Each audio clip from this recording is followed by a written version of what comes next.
I'm Eva Oh, and this is the Teakink podcast. I've been a dominatrix since 2011, and I would like to spill the tea on my life. Thank you for listening.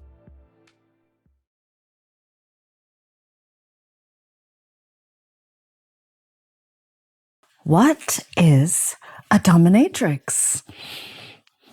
Now, it may sound like a simple premise coming from me, a dominatrix since 2011, but I recently met these people at this sort of sexuality event, and they were somewhat clueless. And they made the very sweet suggestion to maybe talk about some more basic stuff, seemingly basic to me, on the podcast. And I realized that I can get a little high level. This is my podcast after all, and I have to do things that entertain me. And that's often stuff that is challenging. And so therefore the topics can be a little bit much sometimes. But I'm going to try to wheel it back. I think it's a wonderful suggestion by those very kind people. And get back to the basics. What is a dominatrix? I am a dominatrix. Somebody else could have been a dominatrix. That is very different to me. But let's get to the maybe definition, perhaps. Let's start there. So a dominatrix, according to my definition, we could look at the dictionary, but no, this is my podcast. A dominatrix, according to me, is somebody who is paid to enact the role of the dominant within a defined period of time. And in this time, fetishes may be addressed, desires around kinks and power dynamics may be addressed. And ultimately, I believe that it's a piece of private theater that engages erotic desire in order to get the paycheck. And the result that is most desired by all parties present. And what this can look like is an hour, a few days, maybe an annual contract, where the dominatrix is almost choreographing an exchange between the client and themselves, an exchange of power. We call it power exchange. And why do we use the word exchange? Now we're starting to go into territory that maybe is going to get a little bit too highbrow. So maybe keep it a little together, Eva. All right. Keep it to the definition. So what happens in this time? So sometimes people will come to you before the session and request that they're particularly interested in a type of material. They would like to see you maybe wearing latex. They would like to maybe have certain parts of themselves played with, whether that's maybe being entered anally or whether that's maybe having a certain kind of impact or pain or torture, all negotiated on a certain part of their bodies, maybe often the groin area, maybe the nipples. And people come to you with a little bit of an understanding or a lot of understanding of the things that they might be interested in because of something that was maybe that came to them when they were very young or something that they've sort of discovered on the internet. And they have a curiosity or they have a drive that they really need to satiate. They want to do that in a professional environment for many reasons. Maybe they cannot access that in their day-to-day. Maybe they want to compartmentalize it. Maybe they want the best possible experience of that. And so there is the function of the job that it will exist as a result of these desires, supply and demand. Oh, I really want to get into some high-level stuff here.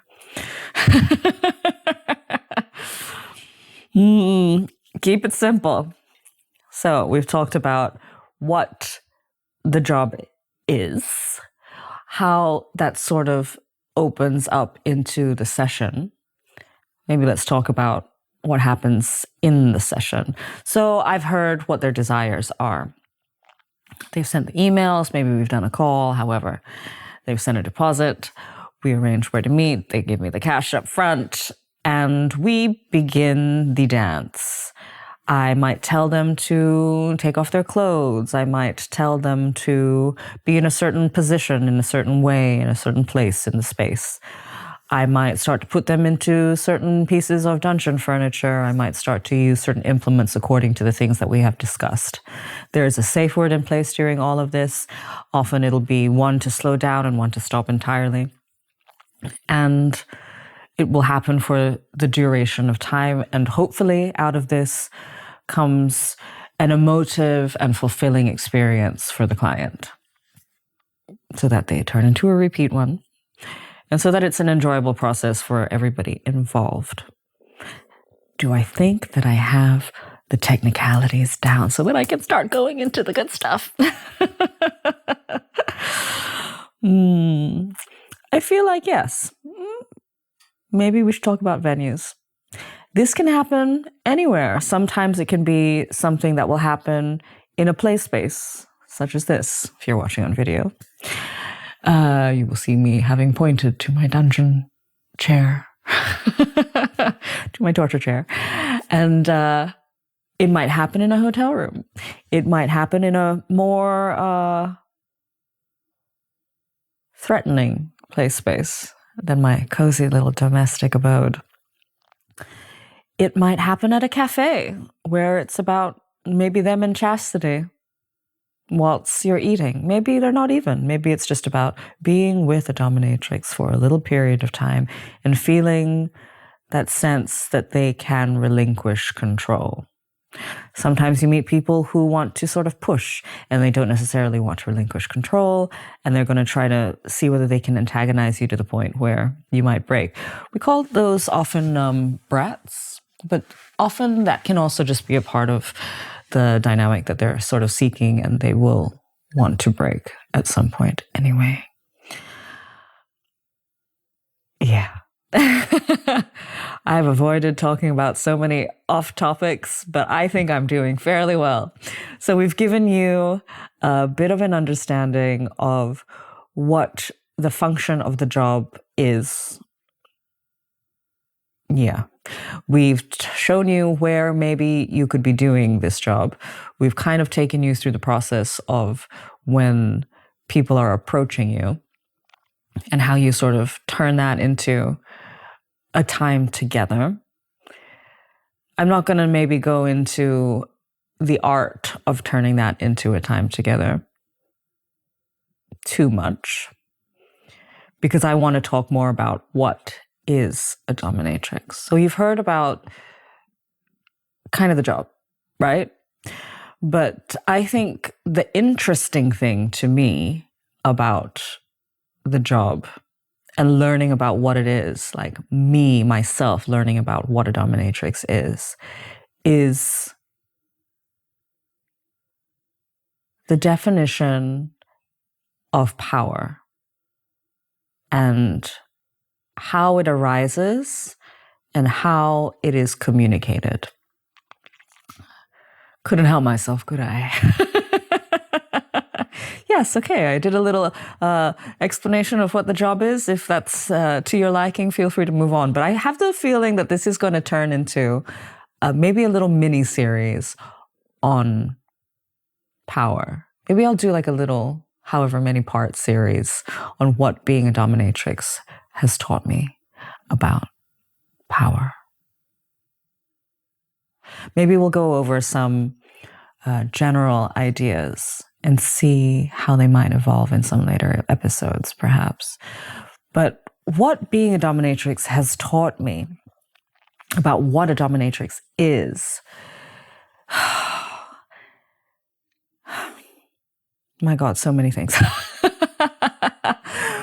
But essentially, that I find it absolutely intriguing as to why power exists as it does in the structures of our society. And the fact that that we have the role of a paid dominatrix, I think is a byproduct of the fact that a powerful or dominant woman is fetishized because she isn't given space in the world. I think that's been one of the biggest interesting takeaways for me in my experience as a dominatrix. And it's a direct lived experience also, because before I came to this space, I was forever trying to figure out I knew that I didn't want to give up what I wanted. And I knew that I knew what I wanted from a moment, from a trajectory, from a person, from a situation. But I always felt that I had to do it in a clandestine way prior to this job, that I had to sort of make people convince themselves that my idea was actually their idea. Because the fact that I wanted something directly and that I was willing and interested in asking for that didn't have space, basically. People would use words like scary and bossy, et cetera, et cetera. And so I learned a way of operating that was absolutely exhausting for me, but that was what I thought was necessary. But once I stepped into this space of being paid and validated for my personality, I gave myself more space to integrate that into my daily life and realize that there was just a lack of compatibility in those situations, and that I needed to walk away from the ones that didn't really align with me within compromise and reason that we sometimes need to negotiate in daily life. And I think that's been one of the more interesting learnings about where women are situated in society and the results of that, including the paid role of the dominatrix. But then we talk about money, right? I'm not going to turn this into a big, long episode. We're going to break this up later. I'm telling myself. But then we have the money, and then we want to talk about who has the money? Do they have the power? At what point do they have that power? And I have been in touch with people who have extreme amounts of money, and they are able to enact a certain force in the world and get the things that they want from it. But they also completely lack other abilities in order to get what they want out of the world. So how do we see money and power, and how does that affect those individuals and myself? And when I receive that, am I still in a position of power? That's also its whole episode. So we have a 2-part series to follow, at least. Yeah. Or maybe it should be 3. Maybe it could be something about how when women are not given a place in the world, part 1, this manifestation of the dominatrix emerges, and we can turn it into something that we can earn money out of. But then what is the power that money has? And within this exchange, this transaction, who loses the power, who gains it? How have I seen that sort of happen? And 3, what the fuck even is power? Maybe it's a perception. And how do we potentially play with that? Oh, yum. Brainstorming. So you've got your basic definition of what is a dominatrix, and when I have the headspace, maybe we will explore those 3 topics in its own little mini-series. So, thank you for listening. Speak to you in the mini-series when I get to it.